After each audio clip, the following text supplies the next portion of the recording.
O 2022 deixou peores números na confraría de Aguiño que o anterior ano. O bo prezo obtido por ourizo e navalla mantivo o pósito en números positivos. Apenas faltan 4 días para que remate o 2022 e o patrón maior da confraría de Aguiño, José Antonio Santamaría, pecha este exercicio facendo un balance relativamente positivo. Este ano, unha das especies coas que máis se traballa no pósito local foi a que mellorou os datos globais. O que é a nivel anual non nos podemos queixar porque tuvamos unha campaña de ourizo a nivel cofradía, que non, hai quen ten ourizo e quen non o ten, pero estou evaluando máis ou menos o que é o económicamente o que é o balance da cofradía en sí, que somos todos, e foi algo menos que o ano pasado, pero bueno, axudou un pouco o ourizo porque tamén tuvo uns precios moi bons a nivel balance, e bueno, tamén a navalla tamén tuvo moi bons precios todo o ano. Entonces foise entrampando, por así decirlo, pero o balance general da cofradía é menor que o do ano pasado.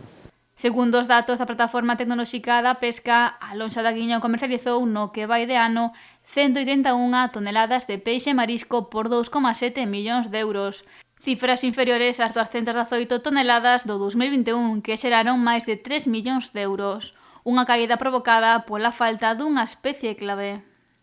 Algo moi importante é que tuvemos pouca ameixa tamén.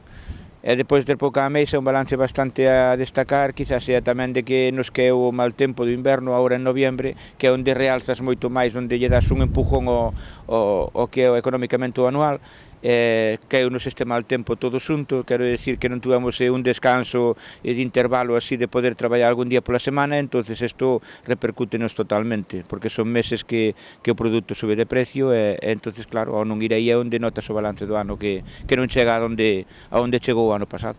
Santamaría destacou a presenza do ourizo e o impacto en positivo que ten a confraría non só no último ano, senón nos últimos tempos.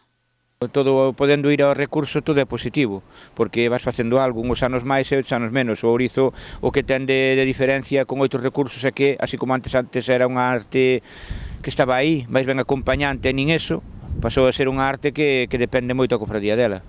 Entonces, claro, os tempos cambian e as cousas cambian. Nós o que esperamos é a partir do ano pois empezar a traballar un pouquiño máis na ameixa con labores de limpeza e de quitar depredadores e de labrar e vamos a ver se melloramos un pouquiño máis polo menos a ameixa. Despois o que é os outros recursos xa dependen un pouco de si mesmos, como hasta ahora mesmo é a navalla ou como tamén é neste caso o percebe. Que sostén que o principal obxectivo para o 2023 é recuperar a produción habitual de ameixa.